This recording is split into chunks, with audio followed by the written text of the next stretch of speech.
નમસ્કાર વિદ્યાર્થી મિત્રો, સ્વાગત છે તમારું મારી YouTube ચેનલ ગુરુજી ઓનલાઈન માં. મિત્રો આજના વિડિયોમાં આપણે ધોરણ 5 વિષય ગુજરાતી તારીખ 6/9/2024 એકમ કસોટી પ્રશ્ન બેંક ઓરિજિનલ એકમ કસોટીનું સોલ્યુશન જોઈ રહ્યા છીએ, જેની અંદર પ્રકરણ 1 અને 2 પૂછાયેલા છે પ્રશ્નો.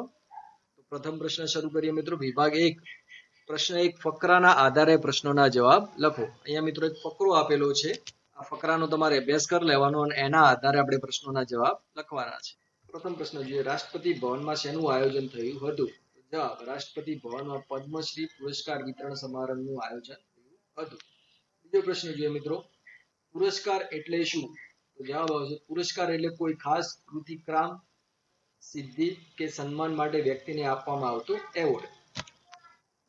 ત્યારબાદ ત્રીજો પ્રશ્ન જોઈએ, બધાને કઈ વાતનું અચરજ હતું? તો જવાબ આવશે, દાદીમાં પદ્મશ્રી પુરસ્કાર લેવા માટે ચંપલ પહેર્યા વગર ખુલ્લા પગે રાષ્ટ્રપતિ ભવન પહોંચ્યા હતા. આ વાતનું બધા લોકોને અચરજ હતું.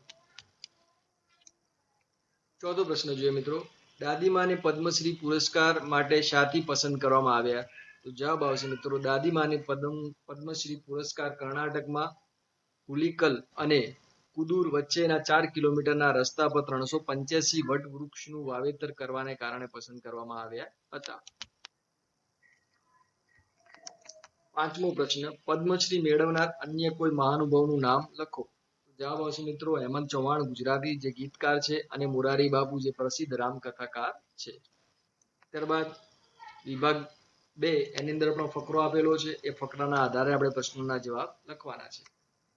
પ્રથમ પ્રશ્ન જોઈએ, રાજાએ શા માટે વેશ પલટો કર્યો હતો? તો જવાબ જોઈએ મિત્રો, રાજાએ રૈયતના સુખ દુઃખને સીધા જોવા માટે અને તેના જીવંત અનુભવોને સમજવા માટે વેશ પલટો કર્યો હતો.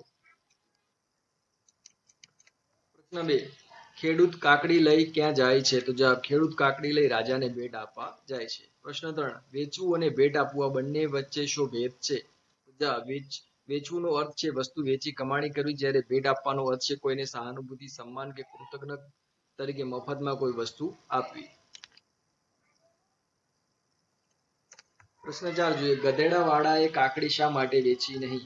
જવાબ, કારણ કે તેણે વિચાર્યું કે રાજાને ભેટ આપવી, તે માનતો હતો કે રાજાને ભેટ આપવાથી તે ખુશ થશે અને રાજા તેની કદર કરશે. પ્રશ્ન નંબર 5, રાજાને ભેટ આપવાથી ગધેડાવાળાને કયો ફાયદો થઈ શકે તેમ છે? જવાબ, રાજાને ભેટ આપવાથી ગધેડાવાળાને એ આશા હતી કે રાજા ખુશ થઈ તેને કદર કરશે અને કદાચ તેને ઇનામ પણ આપશે. વિભાગ 3 એની અંદર પણ ફકરો આપ્યો છે. ફકરાના આધારે આપણે પ્રશ્નોના જવાબ લખવાના છે.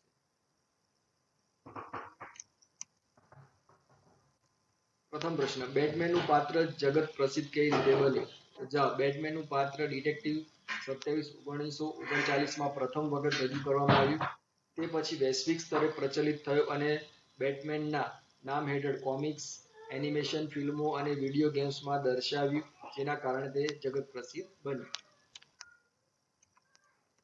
પ્રશ્ન 2, બેટમેન બીજા કયા નામથી ઓળખાય છે? તો જવાબ, બેટમેન બીજા ડાર્ક નાઇટ નામથી ઓળખાય છે.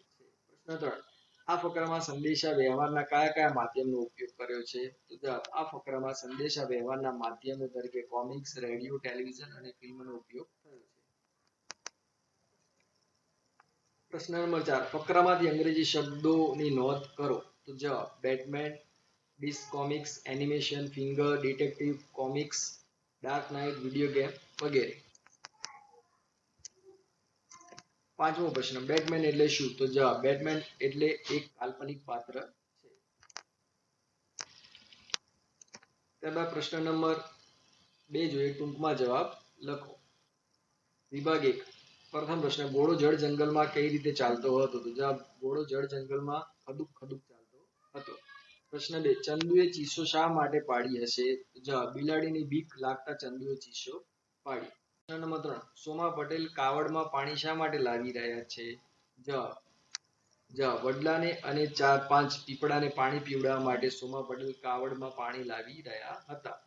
પ્રશ્ન નંબર 4, કવિને કયા પ્રવાસમાં જવાનું ગમે છે? તો જવાબ, કવિને ઉપરવાસમાં વરસાદ વરસે ત્યારે પ્રવાસ જવાનું ગમે છે.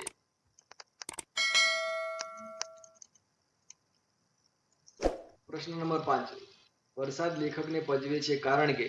તો જવાબ, જ્યારે લેખક શાળાએ પહોંચવા આવે છે ત્યારે વરસાદ આવે છે અને લેખકને પજવે છે. જ્યારે લેખક રમવા જાય છે ત્યારે લેખક સાથે સીધી રીતે રમતો નથી, પહેલા પોતે પાડે છે અને પછી લેખકને પાડે છે અને લેખકના કપડાં પણ બગાડે છે અને લેખકનું દુઃખ જોઈ મોટેથી હસે છે.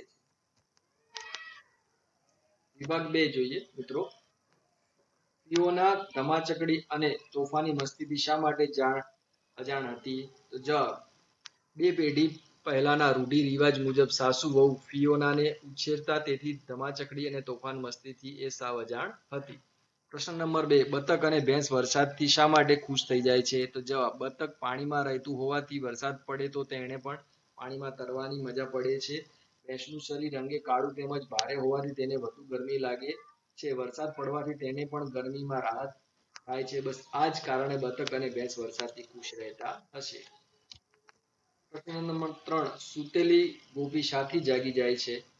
જવાબ, ગરવા ગોવાળિયાના પાવા વાગતા સૂતેલી ગોપી જાગી જાય છે. પ્રશ્ન નંબર 4, ફિયોના શા માટે હેબતાઈ ગઈ? તો જવાબ, સામે આયનો રુદ્ર અવતાર જોઈ ફિયોના હેબતાઈ ગઈ. જવાબ, સામે આયનો રુદ્ર અવતાર જોઈ ફિયોના હેબતાઈ ગઈ. પ્રશ્ન નંબર 5, વરસાદ લેખકને પજવે છે કારણ કે જ્યારે લેખક શાળાએ પહોંચવા આવે છે ત્યારે વરસાદ આવે છે અને લેખકને પજવે છે. જ્યારે લેખક રમવા જાય છે ત્યારે લેખક સાથે સીધી રીતે રમતો નથી. પહેલા પોતે પાડે છે અને પછી લેખકને પાડે છે અને લેખકના કપડાં પણ બગાડે છે. ત્યારબાદ વિભાગ 3 જોઈએ. ફિયોના કેવી રીતે ઘરની બહાર નીકળી ગઈ? તો જવાબ, એક દિવસ આયને જોકું આવી ગયું અને ફિયોના ચોર પગલે ઘરની બહાર નીકળી ગઈ.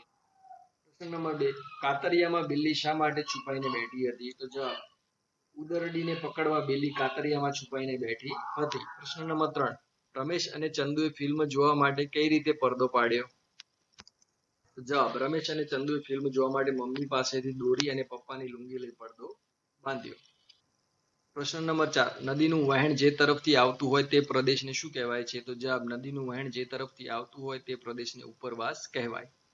પ્રશ્ન નંબર 5 જોઈએ. ફિયોના અદ્ધર શ્વાસે શા માટે ઊભી રહી? તો જવાબ, ડોલી કિયોને ખેંચીને કોઠારમાં લઈ ગઈ ત્યારે ગાઢ અંધારું જોઈ તથા અનાજની કોઠીઓ, પેટી પટારા, તૂટેલા ફૂટેલા સામાન આ બધા વચ્ચે ફિયોના અદ્ધર શ્વાસે ઊભી રહી.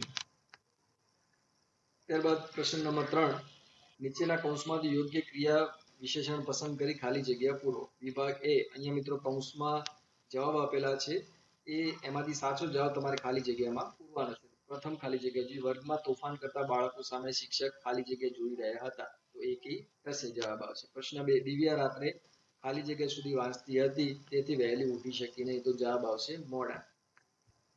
ત્યારબાદ ત્રીજી ખાલી જગ્યા, હું મિત્રો સાથે ખાલી જગ્યા બગીચામાં બેઠો. તો જવાબ આવશે ચૂપચાપ. ચોથી ખાલી જગ્યા, દોડની સ્પર્ધામાં મેં ખાલી જગ્યાથી દોડ શરૂ કરી. તો જવાબ આવશે ઝડપથી. પાંચમી ખાલી જગ્યા, રાજુના ચહેરા પર ખાલી જગ્યા દેખાતો હતો. તો જવાબ આવશે ગુસ્સો. ત્યારબાદ વિભાગ B જોઈએ. પ્રથમ ખાલી જગ્યા, તમે નિશાળમાંથી ખાલી જગ્યા ઘરે જવા નીકળે જાવ. તો જવાબ આવશે હમણાં. બીજી ખાલી જગ્યા, મમ્મીએ ગુસ્સો કર્યો તો હું ખાલી જગ્યાથી રડી પડ્યો. તો દૂર. ત્રીજી ખાલી જગ્યા, અચાનક વરસાદ પડવાથી નદીમાં ધસમસતું પૂર આવ્યું. તો જવાબ આવશે ધસમસતું. ચોથી ખાલી જગ્યા, ભગવાન આપણી ખાલી જગ્યા હોય છે તેથી તેના પર વિશ્વાસ રાખો. તો જવાબ આવશે આસપાસ. પાંચમી ખાલી જગ્યા, પ્રાર્થના સંમેલનમાં આસ્થા ખાલી જગ્યા કવિતા ગાય છે. તો જવાબ આવશે સુંદર. વિભાગ ક, પ્રથમ ખાલી જગ્યા, સસલા અને કાચબાની સ્પર્ધામાં કાચબો ખાલી જગ્યા ચાલવા લાગ્યો. તો જવાબ આવશે ધીમે ધીમે. બીજી ખાલી જગ્યા, અહીંથી 2 ગાઉ નિશાળ ખાલી જગ્યા હોવાથી હું સાયકલ લઈને જઈશ. બહુ. જવાબ આવશે. ત્રીજી ખાલી જગ્યા, રાગીણીનો વર્ગમાં ખાલી જગ્યા નંબર આવવાથી તેને ઇનામ મળ્યું. તો જવાબ આવશે પ્રથમ. ચોથી ખાલી જગ્યા, ટીનું બહારનું ખાતી હોવાથી તે ખાલી જગ્યા બીમાર પડે છે. તો જવાબ આવશે વારંવાર. પાંચમી ખાલી જગ્યા કુદરતનો પ્રૂફ ઉતરે હોય એવું લાગે છે. તો જાણે. જવાબ આવશે. પ્રશ્ન 5, આપેલા શબ્દને યોગ્ય સ્વર ચિહ્ન મૂકી અર્થપૂર્ણ શબ્દ બનાવો. તો એ મિત્રો જે શબ્દો આપે છે એની અંદર આપણે માત્ર કાનું જે પણ આવતું હોય એ મૂકીને એને અર્થપૂર્ણ શબ્દ બનાવવાનો છે. તો પહેલું છે કલમટર. તો જવાબ થશે કિલોમીટર. બીજું થશે મોહનદાસ. તો એનો જવાબ થશે મોહનદાસ. ત્રીજું છે નમનશન. તો એનું થશે નામો નિશાન. ચોથું છે સનવર્ણ. તો એનો જવાબ થશે સોનાવરણી. ત્યારબાદ પાંચમાનો જવાબ થશે મિત્રો સાબરકાંઠા. છઠ્ઠાનો જવાબ થશે ટેલિવિઝન. સાતમાનો જવાબ થશે તોફાની મસ્તી. આઠમાનો જવાબ થશે લંકાધિપતિ, નવમાનો જવાબ થશે ગાંધીનગર, દસમાનો જવાબ થશે પહેલવાન, 11માનો જવાબ થશે મહાન રાજા, 12માનો જવાબ થશે સુરત દાદા, 13માનો જવાબ થશે મોહનથાળ, 14માનો જવાબ થશે અરુણાચલ, 15માનો જવાબ થશે વિસનગર. નંબર 5, નીચેનામાંથી કોઈ પણ એક કાવ્ય પંક્તિ પૂર્ણ કરો. અહીંયા મિત્રો કાવ્ય આપેલા છે જેની આપણે પૂરતી પંક્તિઓ લખવાની છે. તો પ્રથમ કાવ્ય છે અમે ફેર ફૂદરડી ફરતા હતા. તો જવાબ આ રીતે આવશે અમે ગોળ ફેર ફૂદરડી ફરતા હતા. ફેર ફૂદરડી ફરતા હતા, પડી જવાની કેવી મજા, ભાઈ પડી જવાની કેવી મજા, સંતા ઉકડી રમતા હતા. ત્યારબાદ બીજું કાવ્ય જોઈએ, હું અને ચંદુ. છાના માના કાતરિયામાં પેઠા, લેસન પડતું મૂકી ફિલ્મ રમવા બેઠા. મમ્મી પાસે દોરી માગી, દાદા પાસે લુંગી, દાદાજીના ચશ્મામાંથી કાઢી લીધો કાચ, એનાથી ચાંદરડા પાડ્યા પડદા ઉપર 5. ત્યારબાદ ત્રીજી કાવ્ય છે, પેલા પંખી જોઈ મને થાય, એના જેવી પાંખ મળી જાય, પાંખ મળી જાય, તો આભલે ઉડ્યા કરું, બસ ઉડ્યા કરું પેલા, ઘડિયાળમાં 10 વાગે ટન ટન ટન ટન, બા મને ખોડવા લાગે, બચું ક્યાં બચું ક્યાં બચું ક્યાં. મિત્રો અહીંયા આપણે વિડીયો પૂરો થાય છે. આશા રાખીએ છીએ કે વિડીયો તમને ગમ્યો છે. જો વિડીયો ગમ્યો હોય તો લાઈક કરજો, શેર કરજો અને અમારી ચેનલને સબસ્ક્રાઇબ કરજો. આવા જ અવનવા વિડીયો તમને સમયસર જોવા મળી રહે. મળીએ એક નવા વિડીયોમાં. આભાર.